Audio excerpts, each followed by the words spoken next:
Hello guys, అందరు ఎలా ఉన్నారు? Hope you guys doing well. ఈ రోజు వీడియో వచ్చేసి మనం ఒక పర్సన్ గురించి మాట్లాడుకోబోతున్నాము.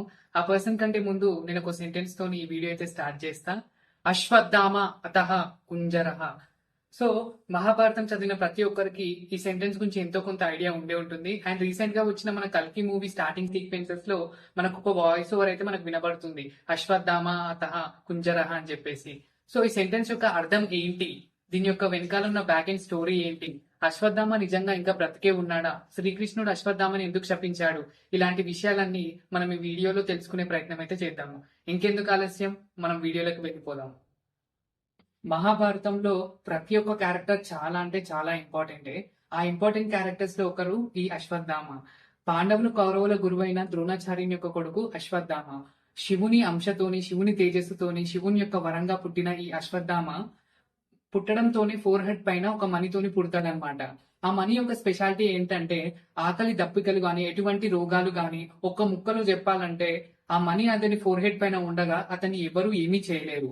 అశ్వత్థామకి ఆ పేరు రావడానికి గల కారణం ఏంటంటే, పుట్టగానే గుర్రం ఏ విధంగా అయితే సౌండ్ చేస్తుందో ఆ విధంగా అశ్వత్థామ కూడా ఏడ్చాడంట. అందుకని అశ్వత్థామకి ఆ పేరు వచ్చింది.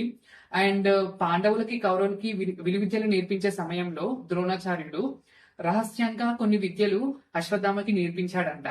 అది గమనించిన అర్జునుడు వెంటనే గురువు గారి దగ్గరికి వెళ్ళేసి నాకు కూడా అలాంటి విద్యలు నేర్పించండి అని చెప్పేసి ద్రోణాచార్యుని అడిగిండంట. విలువిద్యల పట్ల అతనికి ఉన్న ఇంటెన్స్ డిజైర్, విచక్షణ అండ్ ఏమంటారు నేర్చుకోవాలనే తపన చూసి ద్రోణాచార్యునికి అర్జునుడు ప్రియ శిష్యుడు అయిపోయింది అనమాట. Coming to the point, Ashwatthama అతః కుంజరః. ఈ సెంటెన్స్ యొక్క మీనింగ్ ఏంటంటే, అశ్వత్థామ అనే పేరు గల ఏనుగు చనిపోయింది. ఈ మాటలు శ్రీకృష్ణుడు ధర్మరాజుతో చెప్పిస్తాడు అనమాట. ఎందుకంటే కురుక్షేత్ర యుద్ధంలో ద్రోణాచార్యుడు కౌరవుల పక్షాన ఉన్న విషయం మనందరికీ తెలిసిందే.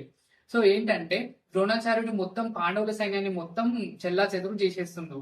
సో ఆయనని వధించడం అసాధ్యమైన విషయం అని తెలుసుకున్న కృష్ణుడు ఏం చేస్తాడంటే, భీముడు ఆల్రెడీ అశ్వత్థామ అనే పేరు గల ఏనుగుని చంపేస్తాడు అనమాట. సో ఏం చేస్తాడంటే ధర్మరాజు చేత ఈ వాక్యాన్ని పలికిస్తాడు అనమాట, అశ్వత్థామ అతః కుంజరః అని చెప్పేసి. సో ఏంటంటే ద్రోణాచార్యుడు ధర్మరాజు యొక్క మాటలు ఖచ్చితంగా నమ్ముతాడు. ఎందుకంటే ధర్మరాజు అసత్యం పలకడన్న విషయం మనందరికీ తెలిసిందే. సో అందుకని చెప్పేసి శ్రీకృష్ణుడు ధర్మరాజు చేత ఈ వాక్యాన్ని పలికిస్తాడు అనమాట. అప్పుడు ధర్మరాజు ఏం చేస్తాడంటే అశ్వత్థామ అతః అని చెప్పేసి గట్టిగా అరుస్తాడనమాట. కుంజరః అని చెప్పేసి కొంచెం మెల్లిగా అంటాడనమాట. ఓన్లీ ఈ 2 వర్డ్స్ ద్రోణాచార్యుని యొక్క చెవులకి వినిపిస్తుంది అనమాట.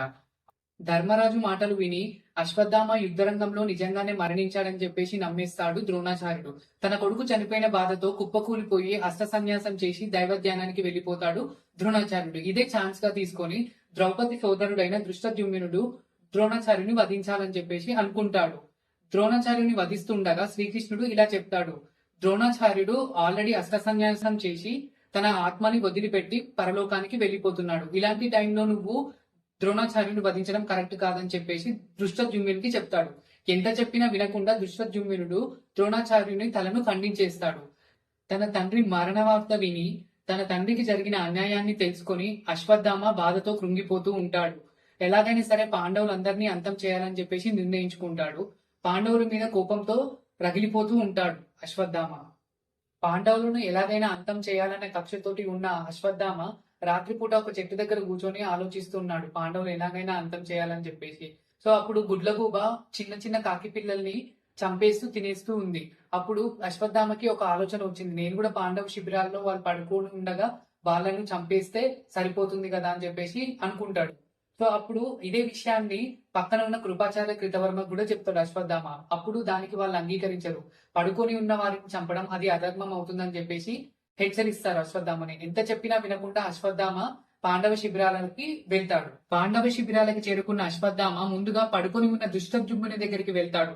పడుకొని ఉన్న దృష్టద్యుమ్నుని తట్టి మరీ లేపి ఇష్టం వచ్చినట్టు కొడుతూ తన శరీర భాగాల మీద తొక్కుతూ తన్నుతూ ఇష్టం వచ్చినట్టు కొట్టి చంపేస్తాడు.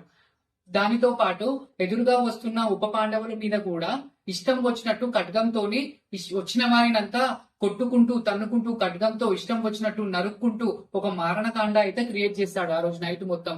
ఇంకా మిగిలి ఉన్న ఉప పాండవులు గాని ఇంకా పాండవ సైన్యాన్ని మొత్తం పడుకున్న వాళ్ళందరినీ లేపి మరి ఇష్టం వచ్చినట్టు చంపి పారేస్తాడు అశ్వత్థామ. ఆ రోజు మొత్తం ఒక ఊచకోత పోయిస్తాడు పాండవ శిబిరాల దగ్గర ఆ రోజు రాత్రి మొత్తం. ఈ సంఘటన జరిగేటప్పుడు కృష్ణుడు మరియు పాండవులు ఆ శిబిరాల దగ్గర లేరు. వాళ్ళు దూరంగా ఎక్కడో ఉన్నారు. అసలు వాళ్ళు ఇక్కడ ఉండి ఉంటే అసలు ఇంత మారణకాండ జరిగేదే కాదు. తెల్లవారుజామున కానే కావస్తుంది. తెల్లారిపోయింది. ద్రౌపది దేవి శిబిరాల దగ్గరికి వచ్చి ఈ మారణకాండం చూసి శోకసంద్రంలో మునిగిపోయింది. దుఃఖిస్తూ శ్రీకృష్ణుడు మరియు భీముడు అర్జునులతోని ఈ మారణకాండకి కారణమైన వ్యక్తి అశ్వత్థామ.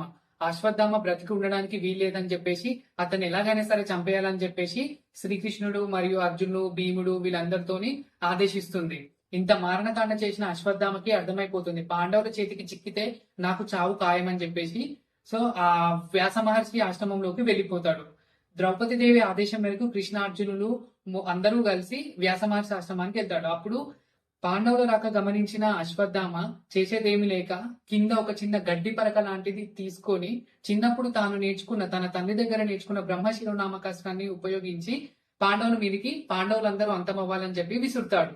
దీనికి బదులుగా శ్రీకృష్ణుడు అర్జునుడి చేత బ్రహ్మాస్త్రాన్ని వదిలిస్తాడు.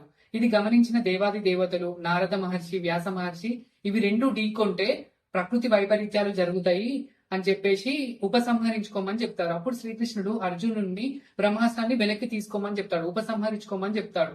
అశ్వత్థామ ఎలాగో ఇప్పుడు పాండవులని చంపలేకపోతున్నా అట్లీస్ట్ పాండవ వంశంలో పెరుగుతున్న ఉత్తర గర్భం మీదకి పంపిస్తే పాండవ వంశం నాశనం అవుతుందనే దుర్బుద్ధితో ఆ అస్త్రాన్ని ఆ బ్రహ్మశిరో నామకాస్త్రాన్ని ఉత్తర గర్భం మీదకి మళ్లిస్తాడు.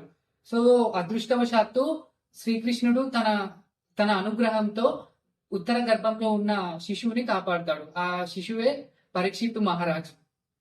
ఇంత నీచానికి పాల్పడ్డ అశ్వత్థామని శ్రీకృష్ణుడు కోపంతో ఘోరంగా శపిస్తాడు. 3000 సంవత్సరాల పాటు నీవు తిండి లేక ఒళ్ళంతా రోగాలతో చీము నెత్తురు కారుతూ నువ్వు మృత్యుకై తప్పిస్తూ ఉంటావు, అలా జీవిస్తూ ఉంటావు అని చెప్పేసి శ్రీకృష్ణుడు 3000 సంవత్సరాల పాటు శపిస్తాడనమాట.